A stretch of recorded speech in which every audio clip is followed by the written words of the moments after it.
Welcome to my video tutorials about programming in the C++ programming language.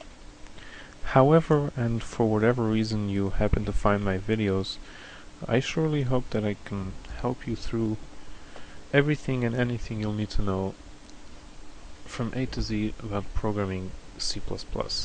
So if you're already familiar with a little bit of C++, or if you're a noob that's just starting off, here's a place to start, and hopefully the place to end. I hope to start off with learning about basic C++ concepts, and then probably move on to more advanced stuff later on, like maybe 3D graphics and stuff like that. If you're a newbie like I used to be, and you're asking many questions on public forums and public chat rooms about C++, because C++ is a very complicated language, you'll probably run into the RTFM answer, which means read the bleeping manual, which rings pretty true because it doesn't really make sense to try to understand much about C++ without reading at least 1 or 2 or 3 good books on C++. However, it is my intention to replace the need of reading books and instead just watch these videos, and hopefully I'll be able to carry you through everything you'll need to know in C++. That's, as you noticed, the title of these series is called a spoon feed, because I try to spoon feed the whole thing to you, and my nickname here on YouTube is anti-RTFM because I tend to go against this RTFM attitude of just brushing off a newbie and telling him to go read the books. I'll try to spoon feed everything to the viewer. So let's get started. What exactly is a program, and what does programming mean? So a program is pretty much a list of instructions for the computer to carry out.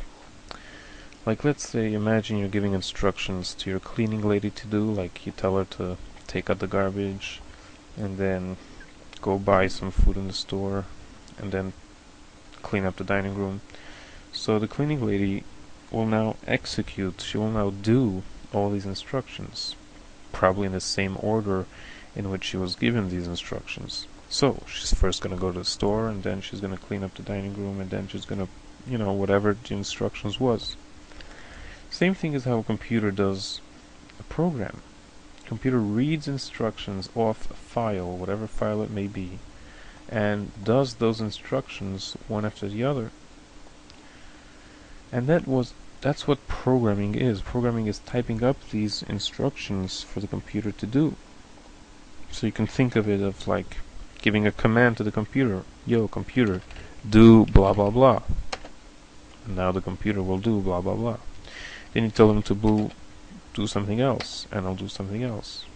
And if you give them a whole list of instructions to do, and then press enter, or you start the program or whatever, the computer will start doing that. Everything and anything on a computer is a program. Right now I'm using a very big computer program called Microsoft Windows. And maybe you're also using Windows, or maybe you're using Mac or any other big operating system. That is also one big program. Of course, computer game is a program. And when I'm clicking on this folder over here and it's opening up and showing me inside, that is a program. So as you can imagine, if you're a guy that knows how to type up these instructions and make the computer do some stuff, you could get pretty powerful with that. Programming is very fun and especially very, very powerful. You could create and make whatever you want. Anything. You can make your own, like Microsoft word processing program. You can make a 3-dimensional first-person shooter game. You can make whatever you want, a calculator in which the plus would subtract and the minus would add, and 3 means 1 and 1 means 3. You can make whatever in the world you want.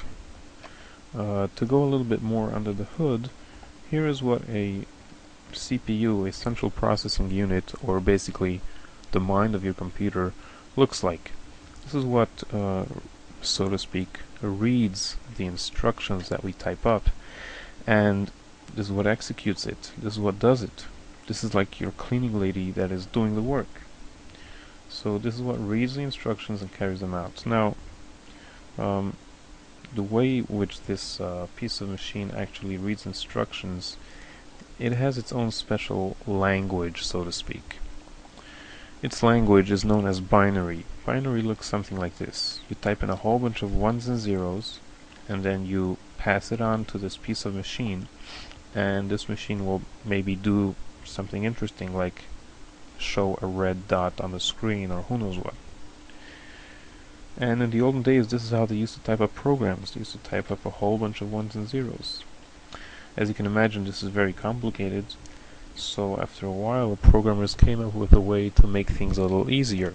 So instead of typing up all of these ones and zeros, you can type up something like this, and that should take care of a whole bunch of ones and zeros. And you found a little shortcut like that. But even this is like pretty complicated and hard to understand. It'll be a while to figure out what exactly was going on over here. What are we trying to do? What does this piece of instruction mean?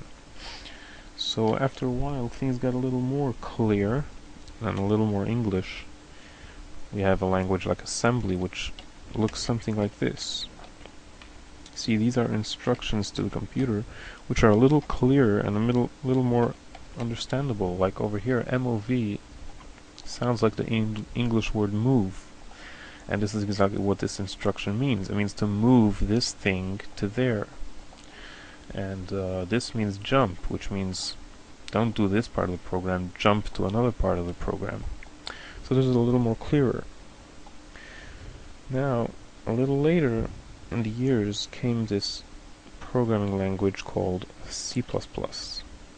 And that's a lot more easier and a lot more English, so to speak. You have words like if, when, while, do, and stuff like that. And with this type of syntax, it's a lot more easier to understand what's going on. And if I open up these instruction files and I look what's going on over there, I could pretty much make out what's going on. What are we trying to do? So that's basically what the sequence of programming languages were. And what happens is that we type up instructions in whatever programming language we want to type it up, and it gets translated to the level below it. Like C++ is going to get translated into this type of stuff, and this type of stuff is going to get translated into this type of stuff, which the computer can now read and understand.